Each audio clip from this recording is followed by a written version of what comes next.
evening, everybody. Welcome to episode 3 of REesFrame, where I have got the most incredible panel of experts, and we are going to be discussing and debating GCSE results and what they actually mean. Quite good timing, obviously, because we are receiving GCSE results. Well, we're not, but the majority of people that have taken them are receiving them this Thursday the 21st. And actually, I've just had my goddaughter is staying, and she is one of those that is getting hers on Thursday. So she has been, very stressed about that. So I first of all would like to introduce you to my panel. So I'm going to ask Liz to introduce herself first of all, and she is going to tell us how she contributes to the neurodivergent community, a career highlight, and a fun fact about herself. Off you go, Liz. Okay, so now I meant to ask you this question before we went live and I didn't. Do you want me to talk about how I contribute in terms of how I am neurodivergent, or what I do within the neurodivergent community? Either. I'll do both. Either. You know me, any excuse to talk. So I am undiagnosed ADHD, and actually I had a realization of the fact that I was not neurotypical while doing a podcast with Darren about 4.5 years ago. And it was when I started saying I'm neurotypical, blah, blah, blah, and then talking other things. And I went, no. So I am neurodivergent myself. I have a delightfully dyslexic son, and it's always been a big passion of mine as a teacher. And now I run a neurodiversity training consultancy. My fun fact is that I was born in Argentina and have dual nationality. And career highlight, was that the other one? Yeah. And again, I find it tricky just to do one. One of the highlights was I worked on the London 2012 Olympic and Paralympic bid, and when the IOC committee came over to make the decisions about which country, whether it was going to be Paris or London, that got the games, I was very involved with parts of that. I was the PR lead for the Whitewater canoe site, wrote a speech for the CEO of my company at one of the other sites. That was all very exciting, but I honestly would say alongside that, as it is as exciting, is every time a child has said to me, Liz, or like lately, someone I tutor said I was really praising him for what he was doing and how he was coming on, and he said, Liz, that's because of you and how you've taught me. And just can't get higher than that, can you? That feeling. No, definitely not. Definitely can't beat that feeling of knowing you've made a difference. Thanks for sharing that, Liz. So over to you now, Chris. What's your contribution to the neurodivergent community? Well, I've got a confession to make here in that I was a bit of a late developer around this. I was a teacher, academic head, pastoral head, and I did the things that you needed to do within school. We had policies, we had training for teachers, we had IEPs, those kind of things.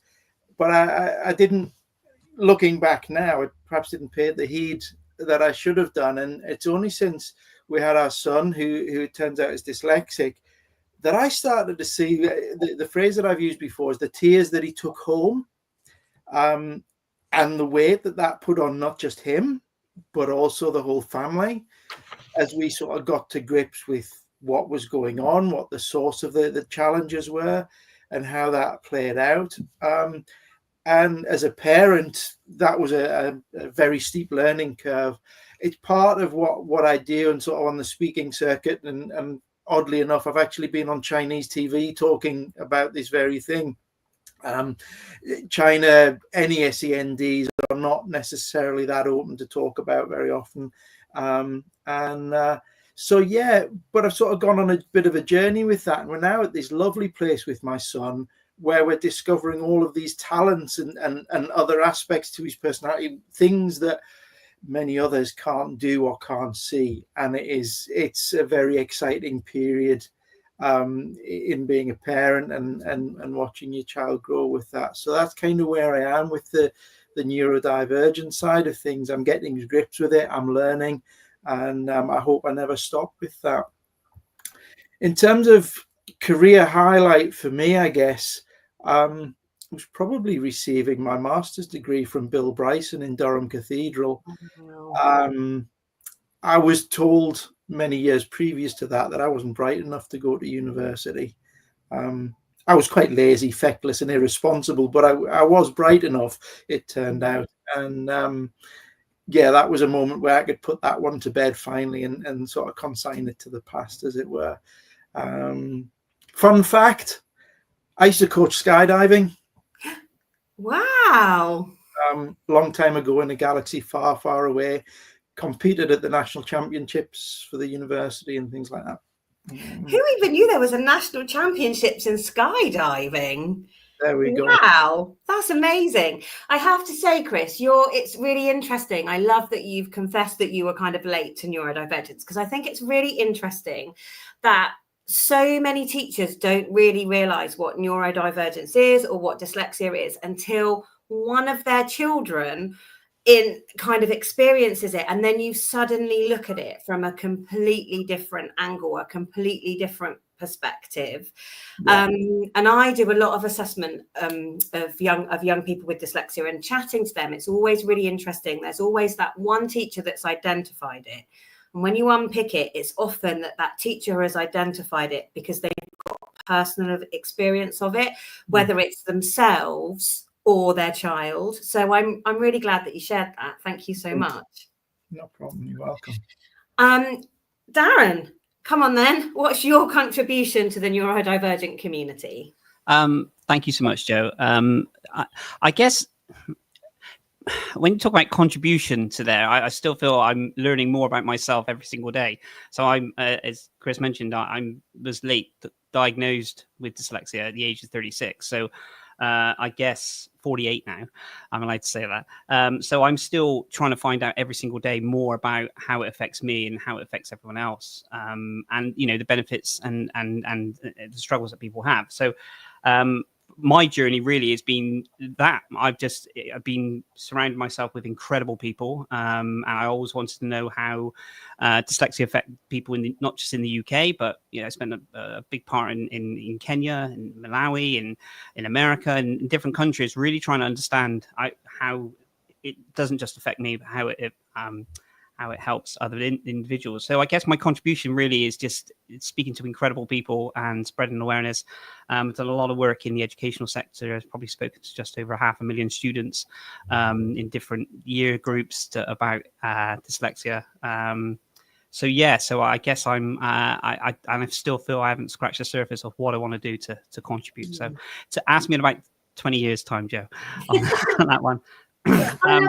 What I love about the community, though, is how we all are constantly still learning. Like, none of us go, oh, we know everything now. Like, we don't, like, I love that about the whole community, not just us, the people we come across. I think that's brilliant. Sorry, absolutely. I interrupted you, Darren. No, you're absolutely right. I'm very humbled to speak to people in the community and see what stages they're at and things. So career highlights, I guess, as we're talking about kind of GCSEs and things, I left school, and we'll go into this, but I left school being told that I wasn't allowed to sit any exams. So I left school with no qualifications whatsoever. So I think for me, a career highlight really was hustling to get all the way up to, a regional director's role, which was a very undiagnosed with dyslexia at the time, by the way, to that kind of position, which was incredibly rewarding yet stressful, and also receiving Entrepreneur of the Year after creating several different businesses as well throughout that side of it. Fun fact, I haven't got as much amazing as you guys, but I can just say that I taught myself to juggle, and these are the strange things, and I'm so pleased that YouTube came around and saved me and gave me my education. So I regularly set myself a little task to learn things, and I thought, can you juggle? So I watched endless amounts of YouTube videos on it to try and find the pattern of doing it. So I taught myself to juggle years and years ago, and actually, without going too much detail, I actually find it quite therapeutic to juggle.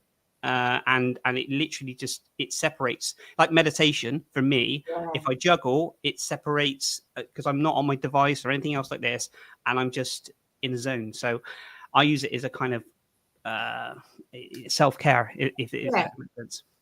How many things can you juggle at once? Only 4 chainsaws. So yes, no, it's only 4. But I to get to the 5th is a little bit more tricky. So maybe I'll set myself a task for that. But yeah, only 4. I love that. I can't juggle at all. So that's a brilliant fun fact. Okay, so the next thing we're going to discuss is we're just going to share a GCSE story, whether that's ours or one of our children's. And I think I, like Darren, wasn't diagnosed until much older. So my diagnosis actually came at around the age of 34, although I suspected I was dyslexic for about 6 years before that when I trained to become a specialist dyslexia teacher. But I think my GCSE results, when I look back, was so classic dyslexic in presentation. So I got A's for drama and art, and then B's for English and French. And that was simply because the teachers really got how I learned. C's for maths and science, and then D for history, because I'd basically written that one off. But I just think if you look at that spiky presentation, like, it's so obvious now when you look back, you know, excelling in those creative subjects. And I always say in my, I've written a memoir book called Don't Forget to Smile. And I always say the one thing I really wish I could have changed about my story is that at some point, I wish that my teachers just would have looked holistically at my grades, because obviously what happens at secondary school, really, if we're honest, teachers are just really interested in their own individual grades. It may have changed slightly now, although that hasn't necessarily been my experience with my own children. But I think so often teachers get so blinkered on their own subject that we don't always look holistically. And I think when we look across subjects, I think that can sometimes give us a bit of a clue as to whether there might be some barriers or things going on there. So that's kind of my GCSE story, I guess. Chris, I'm going to come to you. Have you got a GCSE story that you can share with us? Yeah, and it's I mean, my own personal experience of GCSEs were that they were a pretty pedestrian sort of process. It was something I had to do to enjoy the sport and the social aspect of school, if I'm honest. But the story that I have here is around some of the kids that I've taught, actually. And it's really interesting because I've taught at quite selective, high-achieving private schools in the main. And there were kids that had come through that had done quite well in their GCSEs and things like that. When they got to sixth form, some of the issues started to present themselves. But because they were bright, hardworking children in a fairly comfortable, non-disturbed environment, they found coping mechanisms. And I think this is one of the things that I've reflected on as a parent and watched things play out at home. What they must have been carrying through their GCSEs to get to that point must have been so weighty for a young child to be carrying. And I think that within that, there's lessons for us all to learn. And I love that thing about holistic data, holistic overview, because we split subjects up because it's administratively comfortable to do as a school. But actually, the children aren't administratively sort of split up, and you need to look at them holistically.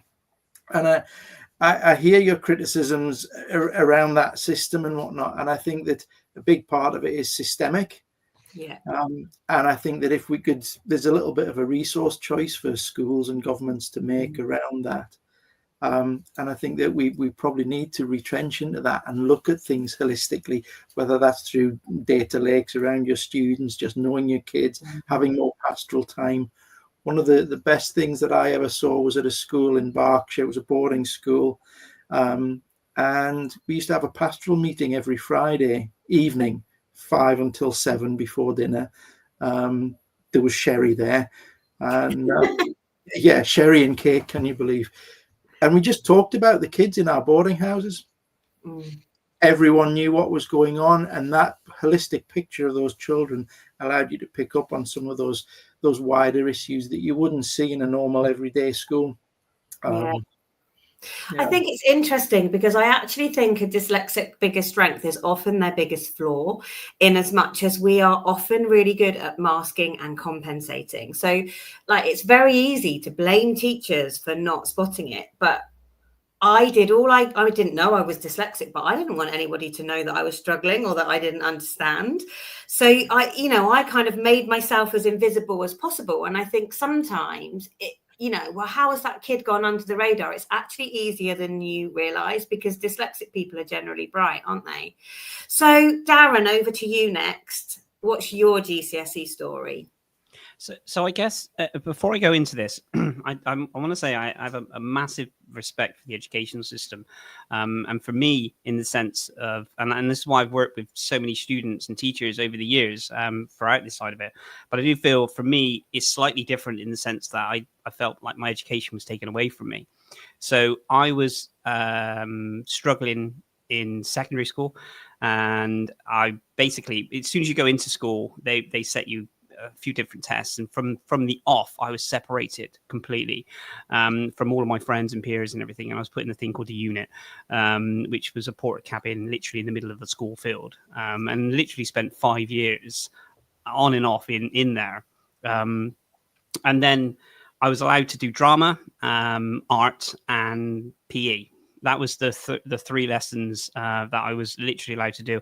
I occasionally was snuck into French and maths and humanities and these different things, and then quickly removed. And do you know, when we talk about the GCSEs, it was actually a day of excitement and then a massive day of sadness, because for some unknown reason, I don't know why, so I literally was given colouring in books to occupy me with, and I must have had over 300 different teachers during that time. And I think what I realized is it was just basically people there to try and make sure that we didn't leave. Anyway, the day that we were doing the exams, I actually thought, for some unknown reason, I woke up excited thinking that I was actually going to be going into the classroom and doing some exams. So I remember sort of going to school that day with a bit of a skip in my step, and I remember walking up to the board, and there was this board, and it was all of these where your classrooms were, and where where you can do the exams and all the other bits and pieces in this secondary school that I went to. And I remember just sort of standing there and just eagerly sort of looking around, trying to find my name on there. And I instantly remember a teacher literally just put his arm, patted on my shoulder, and he said, "Clark," he said, "your name won't be on there. You're not going to sit exams. It'd be a waste of paper." And that was the thing. So then I had to then go sit in a, so they were in a hall, and then I sat in a classroom adjacent to the hall with all the glass windows, with 3 other students, given, again, dot to dot colouring books, in the sense that they would then continue doing their exams, and the bell would go, and then you'd go back out, and then that was, I don't know, 3, 4, well, maybe a week and a half. So subsequently for the GCSEs, I don't have any experience of it. Because I just wasn't allowed to sit in exams. Had I sat exams, then yes, maybe it would have been a fruitless task, because I'd done nothing throughout the year. But that was difficult. The most difficult part, I think, was leaving school, not being able to read very well and write very well, and then going into the workplace. That was the tricky thing, because I remember my mum having to, at the time, my mum helped me fill out 27, 28 different application forms. And then, I guess my education started when I left school. So I'm a late bloomer, in the sense that I think at 17, when I left school, I was able to then start educating myself the way that I thought I could do. So that's my experience of GCSEs. That makes my heart hurt. It really does. Were you identified as having any kind of learning difference at school? No. I think, I grew up, I went to school sort of in the 80s, and it was a secondary school in a very deprived area. I'd say deprived. It was a very rough school, tough school. There we go. And anyone that didn't kind of conform in a way, and again, I wasn't a troublemaker or anything. I was just the white kid. I was always put my hand up and ask, and that was kind of, I guess, taken away from you, and it just seemed that you were more disruptive to continuously ask questions. But there was no learning support. There was no, and this is the thing. We were just known as the troubled kids, and that was their words, not mine. And yeah, kids would come into the unit and go, and And do you know what? Within the 5 years I was there, I never missed a day of school, and that's the unreal part. So yeah, it was a time, and I think to myself, I'd never want a child to go through the same experience as that. And subsequently, I actually went back. The first school that I started working with when I was doing sort of entrepreneurial and business and then into dyslexia was my old school. And the old school actually got bashed down, and then it got rebuilt as an academy. So I actually worked with them for four and a half years afterwards. But here's the kicker. When I actually walked to the gates, even though they built the new school, the gates were the same. I went back many, many years later, and when I walked up to those gates, I mean, I'm getting goosebumps now. The fear, the dread was yeah, you just can't get that away. But yeah, it's an experience. Thanks for Just sharing. the idea of a unit. That's horrifying. The idea of a unit, a segregation unit. And I think at that age, all you want to do really is kind of fly under the radar and just, school is not just about the educational side of it. It's the social element, and it's understanding yourself. You're growing and you're trying to make friends. And that was really difficult because you were known really as the kid that was. So when the bell went, you'd have to come out of the unit and then try to go into the playground, so to speak, with everyone else to try and, mingle and play football, and then you would then go back to and I've mentioned this many times, the segregation side of it, I don't condone. I think that was really tough, and the fact that the school where it's situated, all the way around, you had all the classrooms, and then the school play field, every single window looking out looked down at the school the unit. Do you see what I mean? So you're like a fishbowl. Anyway, Please, that wouldn't happen now. I really would hope that wouldn't happen now, because it just. Thanks for sharing that, Darren, because that is, wow, I can't even begin to imagine. And you've done so well as a result, and we're going to talk about that a bit later on. But I'm going to move over to Liz. Liz, what's your GCSE story, or your children's, or one that you want to share? Yeah, well, I've been umming and ahhing about whether to share mine or my son's, and it's actually really bizarre because as everyone's been talking, I'm like, obviously I need to share mine, and I have to say there's a bit of a trigger warning that needs to go with it, because it was coincided with not just coincided with bad mental health, it was probably a huge part of my mental health declining. And I know a fair bit about Darren's story, and it's only tonight that I've just clicked that we're exactly the same age. So we would have been at school at the same time. We had very, very, very different experiences, but probably equally distressing. So my situation was that I moved to an area with grammar schools when I was 8, nearly 9. So at that point, we all took the 11 plus. So when we were in our final year at primary school, all of us took the 11 plus. If you got within the top 20%, you went to a grammar school. You didn't pay for it. It was just part of the state system. We still have grammar schools, it's slightly different now. And it was always a given when I moved here, and I didn't really understand what grammar schools were, having come from just outside London and not having had them where I was. But it was always a given that I would go to grammar school. So I guess I must have appeared fairly able. And I remember in my primary school, there were 60 of us in the year group. There were a group of us who were taken out to kind of prepare for these exams. And actually, out of 60 of us, there were only 2 that went to the grammar school. So I kind of went, not really even being that aware of ability and intelligence and things like that, but just that's my place. And then within the 5 years that I was there, I grew more and more thinking I was stupid, because I was achieving kind of middle, maybe low middle within the grammar school. And I suppose previously I'd been near the top, I hadn't really thought about it. I thought I was stupid. And it was very much at the time a school that unless you were hitting top grades, you were encouraged to feel a bit stupid. Part of that I know is me and how I take things. I do very quickly decide that it must be me and I'm stupid and I'm this, rather than thinking, oh, great, well, I got a B, that's okay. But there was also that pressure that, and why aren't you getting A's? What's wrong with you?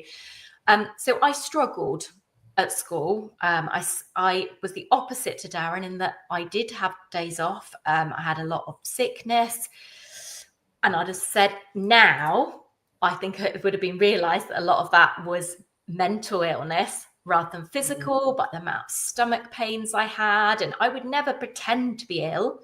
I thought I was genuinely physically ill. But looking back now, it was all stuff that was going on in my head and all this preparation for these exams that I just felt overwhelmed by. One of my big things, which I think is very much part of the ADHD side of things for me, I find it really hard to revise for exams. I can revise the things I already know and I love doing, which obviously is pointless. But that made me feel good. So on some days I would do some revision. I'd think, wow, I am awesome. I've got this sorted. And I was fine. And then I'd start looking at other stuff, just hide it away, cry in my bed, give up, not do it, feel useless because I hadn't spent the time I was going to revising. So I really didn't. I intended to revise for exams. And I have to say, it was even the same. I finished my master's in psychology last year. And my attitude towards exams, revision, and whether I could do it or not was exactly the same. In lots of ways, I've developed so much, but I went through the same. And my children put me to shame with how amazingly they handled GCSEs and A-levels alongside me going, I can't do it. Why am I doing this? And I learned a lot from it. And the key thing I've learned is not to do any more exams. But yeah, so it was quite traumatic all the way leading up. My dad was incredible. I think had neurodiversity been more mentioned at that time, he would have been on it and he would have picked up on the fact there was something going on. But it just wasn't an ADHD, certainly. I wasn't naughty. I wasn't badly behaved until there was an injustice at school. So there were a couple of occasions where things blew up, but mostly I was this really quiet, unbelievable, I know, well-behaved student. But inside I was suffering. And it was during my mock GCSEs, I took an overdose because I just couldn't cope. Now, thankfully, I didn't take enough for it to have any harm. Actually, no one even knew for several years that had happened. It wasn't until later on when something else happened with my mental health. But yeah, so that all went on with no one at school having any idea how much I was suffering. And at home, and I had a really loving home environment. My mum didn't understand my oddities. My dad did and was very embracing of them. It was almost like he was aware of neurodivergence, but it didn't kind of fully exist. So yeah, it was traumatic. And then when it came to results, I was actually back in Argentina for 9 weeks over the summer. So didn't get my results until I got back. So got handed this letter by my aunt and I couldn't open them because I was so scared of failing, which is another part of me, which I've improved loads on. And I can talk about failing now without crying. I didn't used to be able to. And I opened my results and actually I had got 5 Bs, 3 Cs. So I had passed all of them. And I think initially I was happy because I was relieved I'd passed them all. Afterwards, I was like, I should have done better. I was predicted higher. I should have done this. And I've always thought, I didn't do as well as I could have. Having said that, any student who got those grades, I'd be so proud of. My son ended up with similar, actually, and I'm so proud of him. But obviously, it's a slightly different system. It probably is a bit lower what he got. But yeah, it's ridiculous that I felt this sort of feeling of not being adequate enough, and that I just found GCSEs so difficult to get down what I needed to. And half the time I thought, I don't know what they're asking. I know. And thank you so much for sharing that, Liz. And I'll share with you, it is in my book actually, but I also took an overdose when I took my GCSEs for exactly the same reason. Didn't realise why I was struggling. I was giving 110% and my grades were just not matching that. And I think what's really interesting is what's come out of this discussion. A, it was very emotional and that was not the route I was expecting this to go for any of us. But B, that actually I don't think it matters what our ability is. It's a stressful experience. And it does take a really big toll on our mental health. And one of the questions later on, we might be able to talk about that a bit more.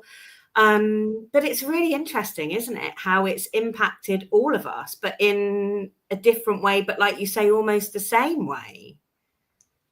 Interesting.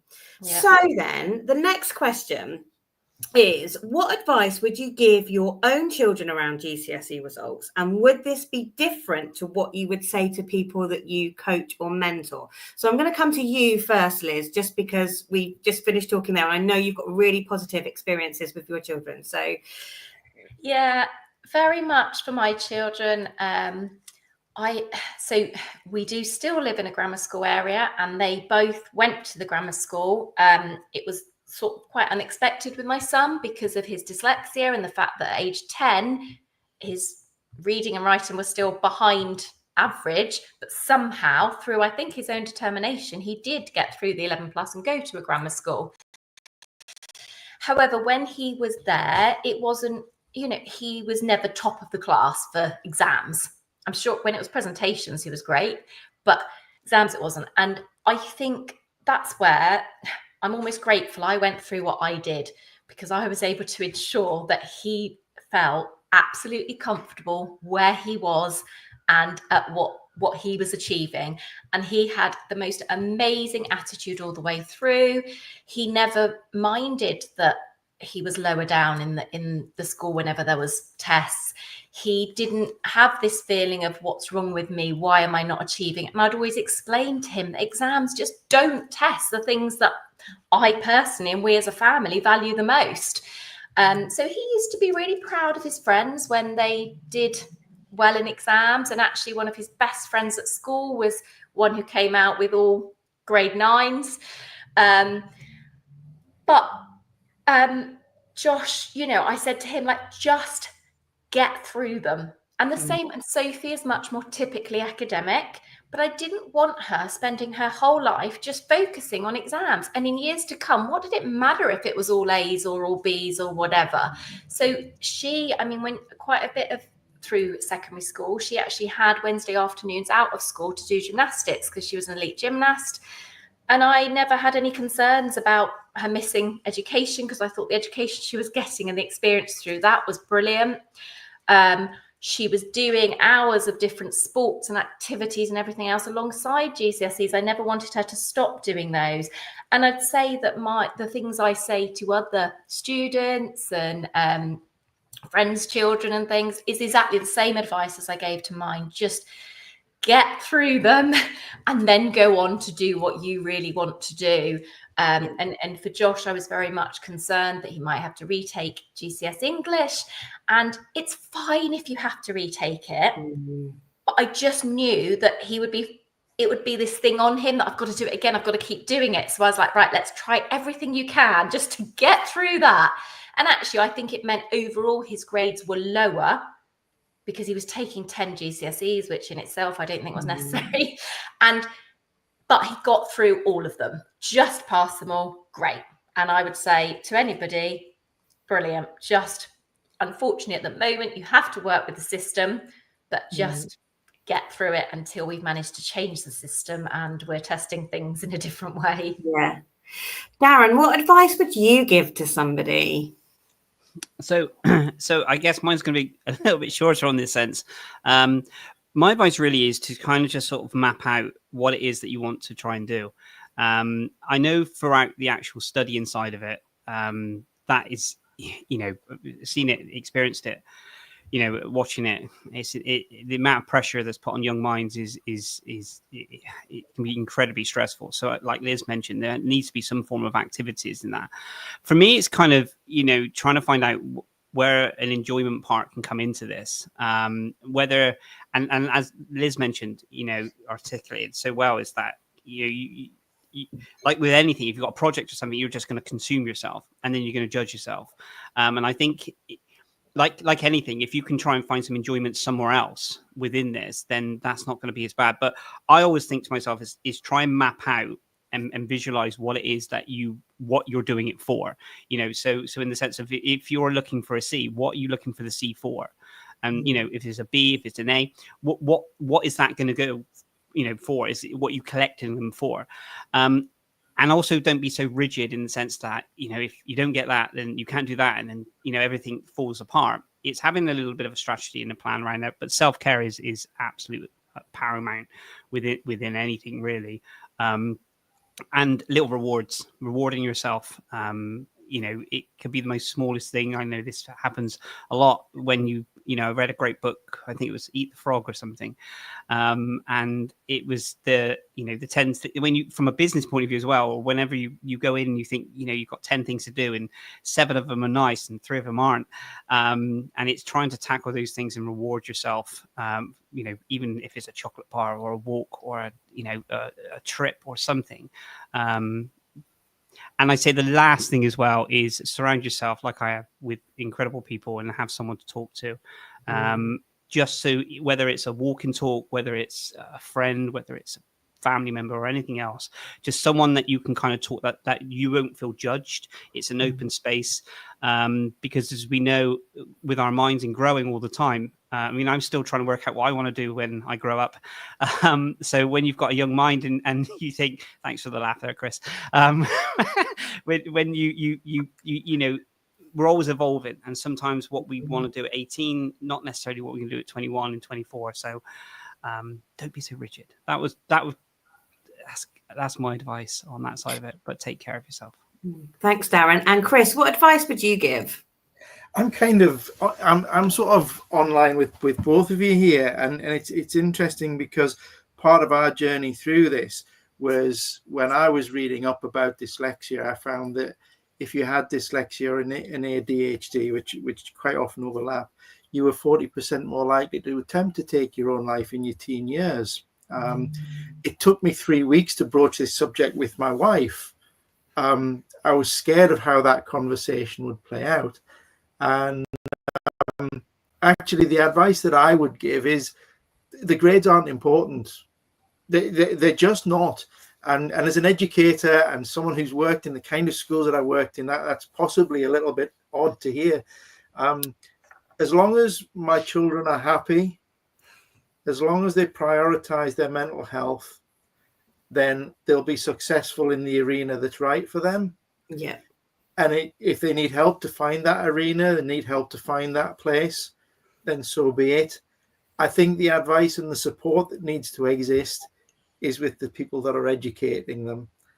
And that's not always an easy wicket to play, because they've got many demands on their time, their energy, their expertise, and they're pulled in many different directions on any given day. But I think that the one thing I would say around this is that if you're a teacher or you're working in a student-focused role, take kids where they are, accept them for who they are, and recognize that their mental well-being is the most important asset that they've got. Stress comes from impossible parameters. When you can't do something. Did you ever do a Rubik's Cube as a kid, or try and do a Rubik's Cube? It just blew my mind and made me angry. The same thing, you give kids GCSEs and pressure, and you're generating that anxiety. And actually, we need to roll that back. And that feeds into a wider debate about the value of GCSEs or not. Yeah, which we're coming to in a minute. But I actually want to share what advice I would give to parents, because I have had 2 children go through GCSEs now, and the third one is just about to start year 11 in September. And something I did with my son, who is my eldest, and I've gone on to do actually with all of my family members and my godchildren, and I was having just this conversation today, is at the start GCSEs, we prioritized our GCSEs into 3 columns. So the ones that matter to us, that we really want, which often maths and English fall in because we don't want to need to retake them if we don't need to. And then a middle column of the ones that we would really like to have. And then the end column are the ones that don't really matter. You've got to take 8, you've got to take 9, but which ones actually don't really matter. And then I've got them to give themselves the grade that they would be happy achieving. So this isn't about what they're capable of or what the teacher thinks they should get or what the Midias tests or whatever say that they should be aiming for. When they go and they pick their GCSE results up in 2 years' time, what grade would make their heart happy for that particular subject? And I've done, like I say, I've done that with all of my kids and my godchildren. I was having this conversation with my goddaughter today because she said, there's just been so many expectations from teachers. And I said, but you need to get that piece of paper out that we did, and your grades, as long as your grades match roughly what's on that piece of paper, that's all that matters. Like, and if you know you've done your best, that's all that matters. And what I find that little exercise does is it just helps kids manage their expectations throughout those GCSE years, because it helps you prioritize where you need to focus your time. But the other thing I find, going back to, and teachers, like you rightly say, Chris, there are so many pulls on teachers, you know, their pay is performance related often. One of the things I found most difficult to navigate as a parent is sometimes you might have a child that's really capable in a particular subject, but they just might not need it, or they might not be interested in it. And then you're not just managing your child's expectations, you're managing that teacher's expectations. So I've actually learned now that I will just have a conversation with that teacher and I'm saying, no, I'm not meaning to upset you, but actually this subject is not important for my child, and this is the grade that we're focusing on, like in this subject, because I think it helps give the kids a bit of ownership as well. When we talk about mental health and the pressure, sometimes I think in the GCSE years, you know, like Liz said, we're in a system, we have to work with the system, and we feel like we haven't got very much control. But I feel like giving the kids ownership and asking them, what would make your heart happy? What do you need in order to make your next step? Gives the kids kind of autonomy and helps them kind of manage their own expectations. So that's my little piece of advice. And I would give that, I've given that to my own children, and I also give it to kids I mentor. So yeah, possibly not helpful if you're getting GCSEs on Thursday, but helpful, yeah, kind of going forward. So the next question is then, what advice would you give somebody if they fail maths or English? And I'm going to come to you first, Darren.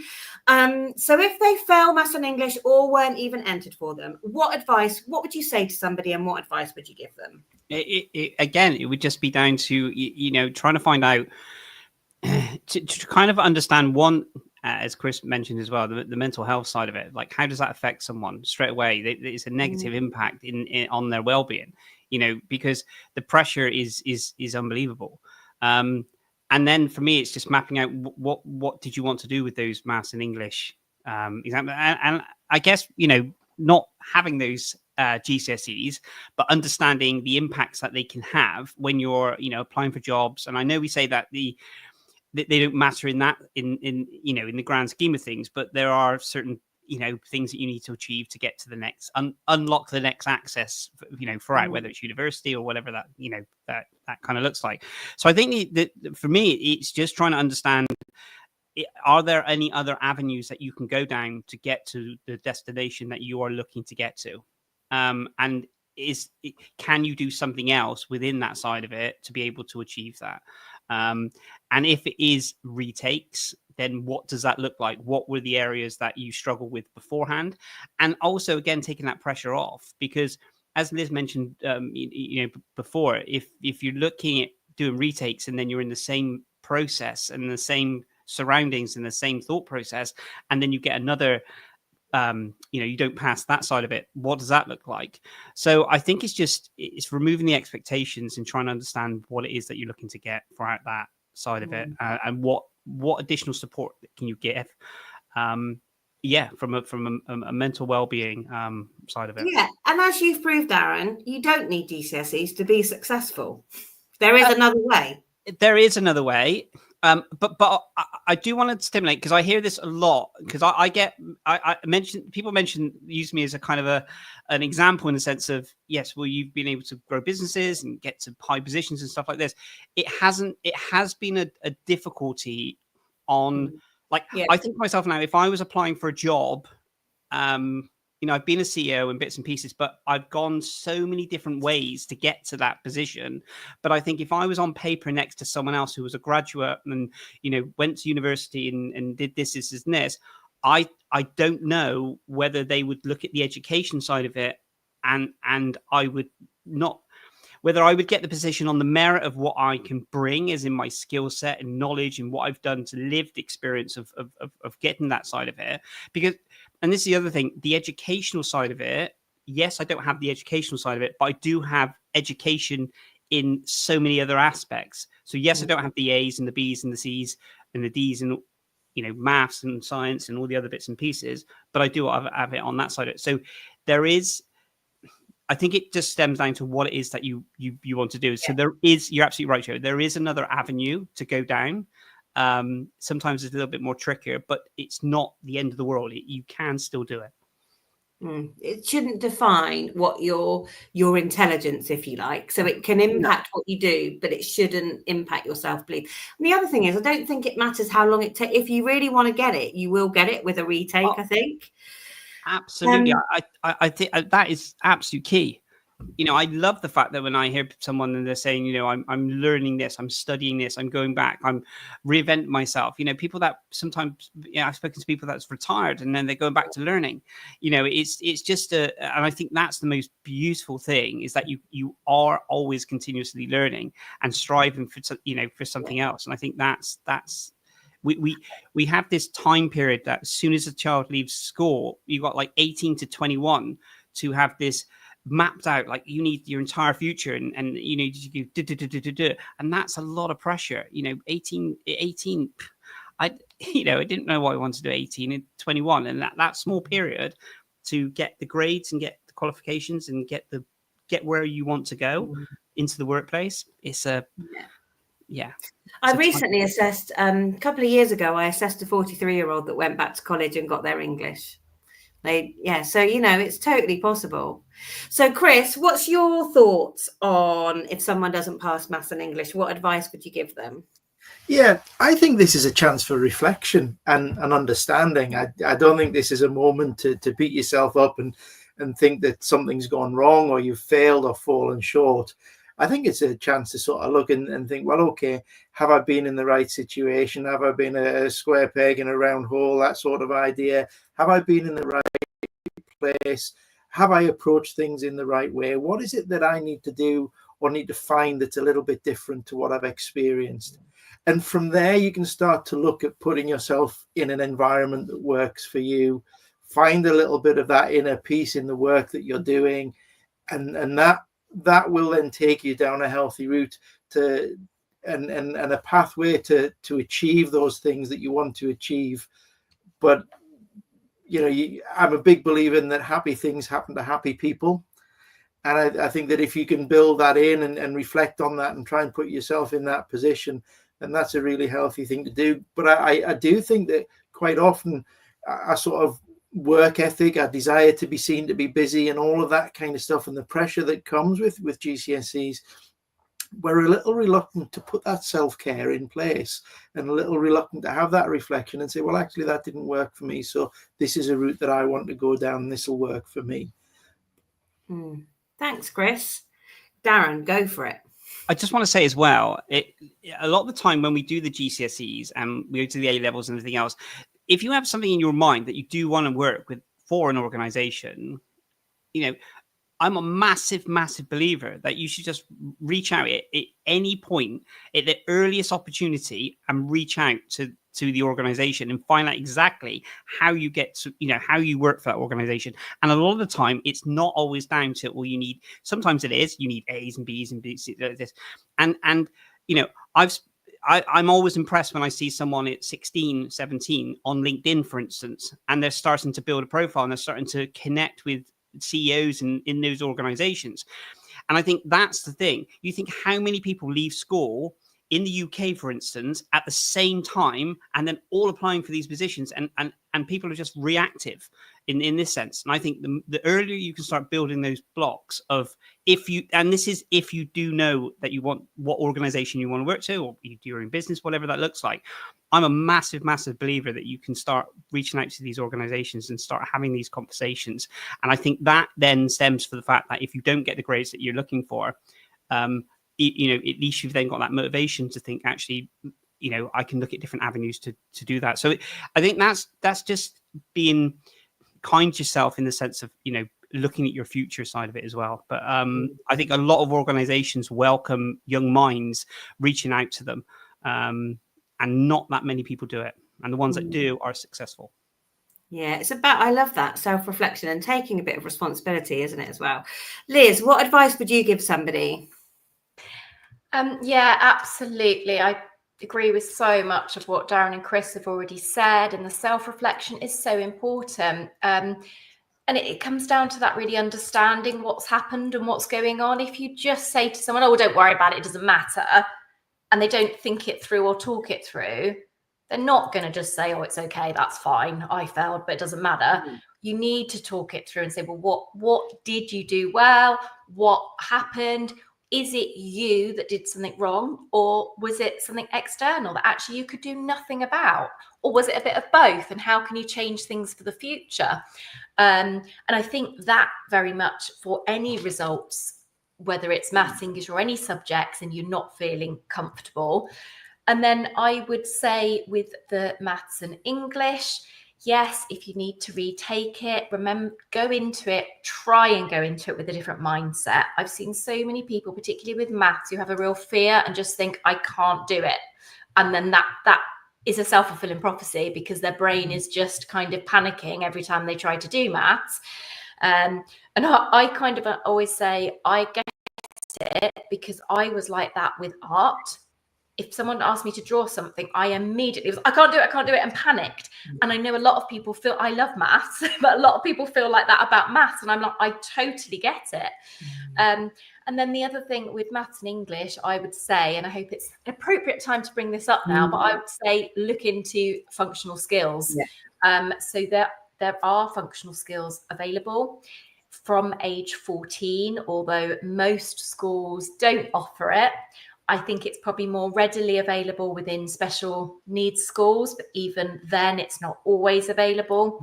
Colleges often have it, and apprenticeship kind of settings. Yeah, so often it's available after 16. So particularly if you're doing retake, see if it's an option. It is equivalent to a GCSE. It's still level 2, but it focuses more on what's important for life, your life skills with maths and English, rather than things that actually you may never need to use. And okay, there's an argument that GCSE maths helps you to move on if you want to go and do something else, that, all sorts of jobs you use maths. But actually, if you're not a number person, so you're never really going to be focusing on that in your career, you just need the basics to live. And I think that is so important. So do consider that. And linked slightly off topic, but kind of linked to what we were saying about you can do it at any age. I was really lucky last year to, in a voluntary capacity, deliver a module for performing arts level 2, so equivalent to GCSE, to a group of about 13 people aged between 20 and 90. The majority of them had never got a qualification in their life, and they all had an interest in drama. So they were able to commit to this. And yeah, all of them did incredibly well. And I mean, the 90-year-old, wow, it was like a life lesson every time I taught her. But everyone there, actually, every time I think it was 5 sessions I delivered for my module. And every week I came away thinking, I'm not sure if they've learnt more than me, or if I'm actually one who's learnt the most. And it was so empowering to see people who, for whatever reason, at school it just hadn't happened for them, and then they were choosing to do something they love, and they all excelled at it. It was amazing. It's just giving me goosebumps. That's so fab. That's so fab. So it really is never too late. So I know we've been talking for ages, but I just want to cover this last thing. So if we've covered that GCSEs are super stressful and we have to work with the system, it's not going to change anytime soon. But what would you have if you didn't have GCSEs? Because I can tell you what I would have. I would really like to see the introduction of a maths and English test, a bit like a driving test, that you almost have to have almost like functional skills that everybody has to take. And I would love for English and maths GCSEs to become optional. So that they're almost like not everybody has to take it to that level, but you have to pass like this pass or fail English and maths test. That's what I would have instead, because I genuinely think that maths and English is really, really, really important. But I'm not convinced that we necessarily need everything that are in those GCSE courses. So that would be what I would think. Chris, what would you say to that? You know, if we didn't have GCSEs, what would you have instead? I've got a bit of a controversial take on this, and I'm speaking about it at the Festival of Education in Bangkok, and I've just done a thing at Cobus in London about the same thing. And actually, in the sort of modern age, you've got to question why we spend so much time as teachers shoveling knowledge at kids.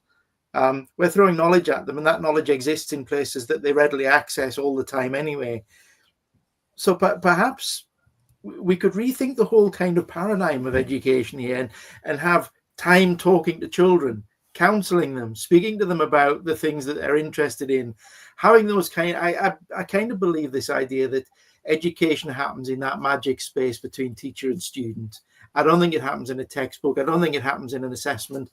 I think those seminal moments that you remember from your school days are those moments where a teacher took time to speak to you and understand you. And I think that if we can have more of that and less of the content-based stuff, we need to find a way for them to access content that's appropriate to them at a time that's appropriate to them. I'm not quite sure how we do that. I like the idea of the maths and English driving test because they're sort of fundamentals. But, you know, knowledge is moving pretty quickly anyway. And I kind of wonder if the stuff that we're shoveling at them is in classes at the moment is going to be relevant in 5-10 years' time, perhaps not.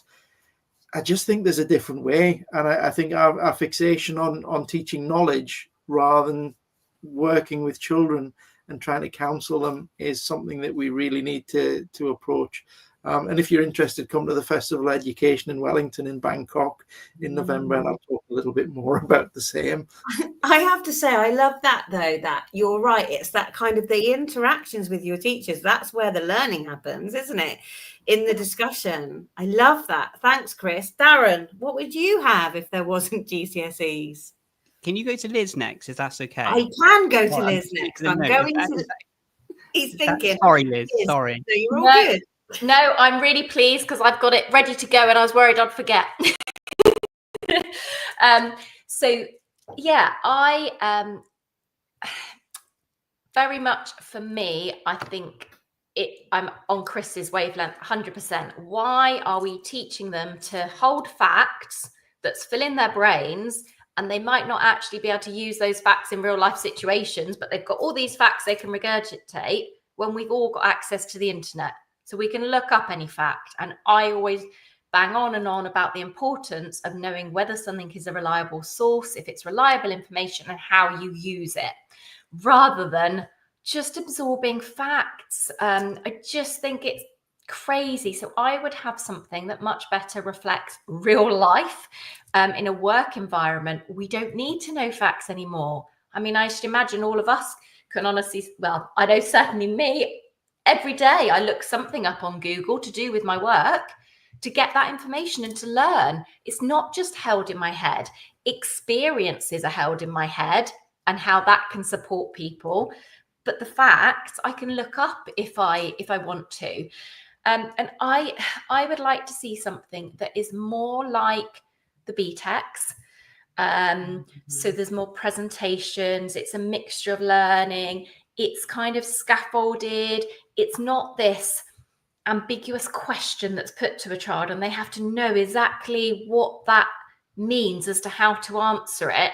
It's more, okay, I want you to tell me about such and such, put everything you know, imagine you're working in XYZ and what do you need to do? So it's all real life.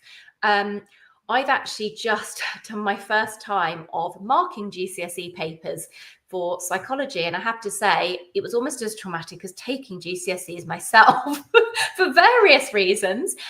And when I first started, I wasn't sure if I was going to be able to do it, because on our kind of initiation thing and getting to know about it, a couple of times it was mentioned, well, no, if the child answers this instead of this, that's not right, even though it wasn't wrong.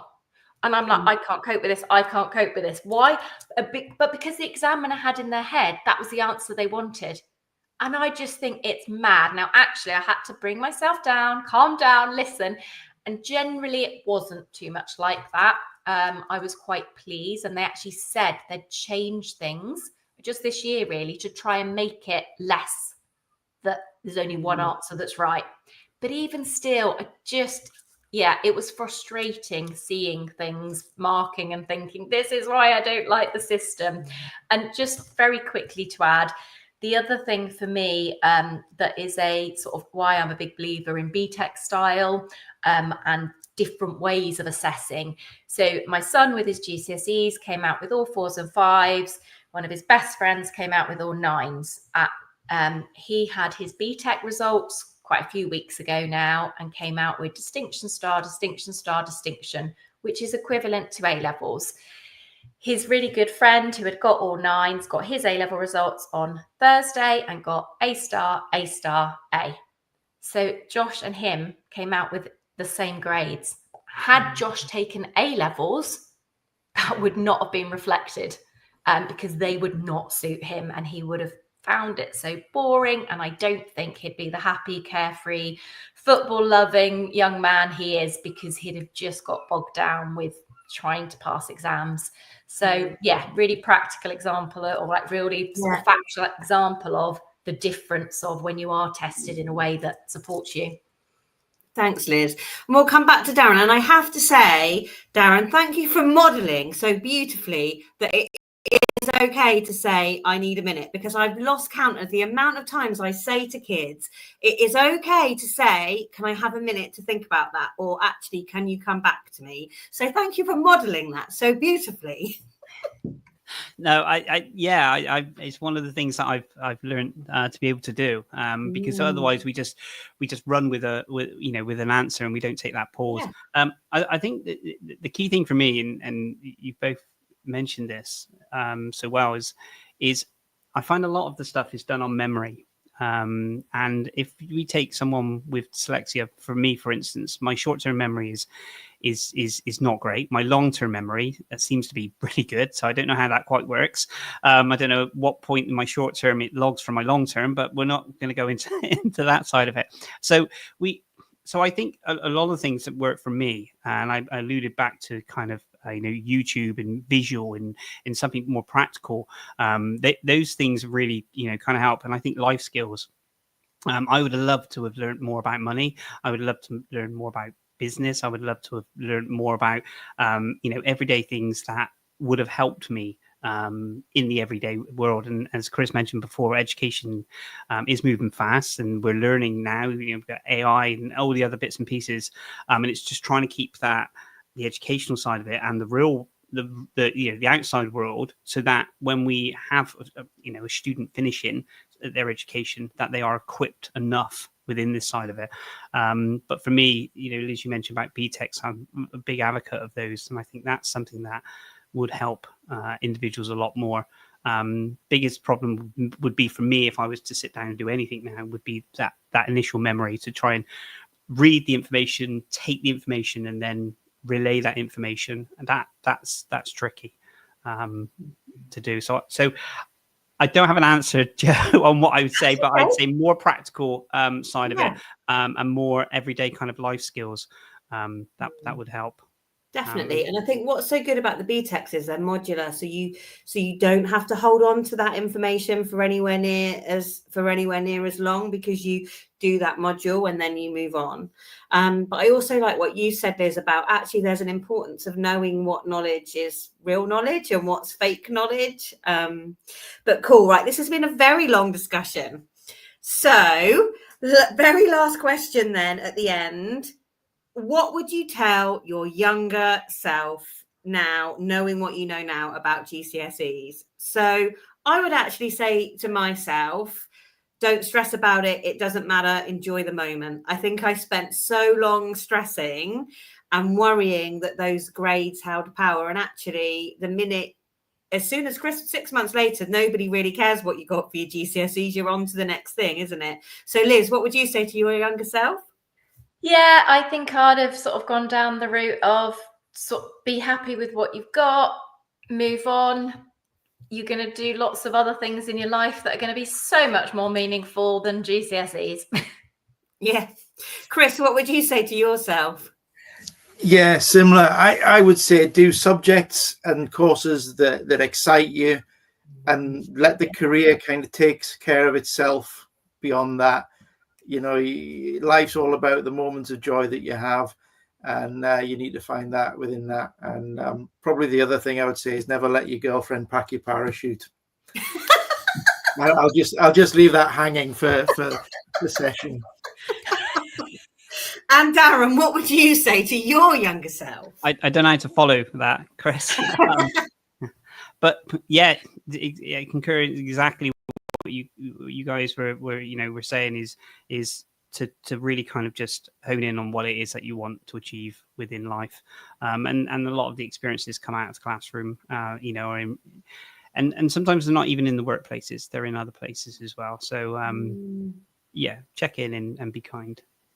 Well, thank you so much for your time, guys. I think it's been a really powerful conversation, and it will be up on YouTube now for more people to watch, hopefully. But yes, thank you so much for your time. I really appreciate it. And thank you, Joe. Thanks, For being a great host. Yeah, as well. thanks everybody. Great to see you. I'm going to end this.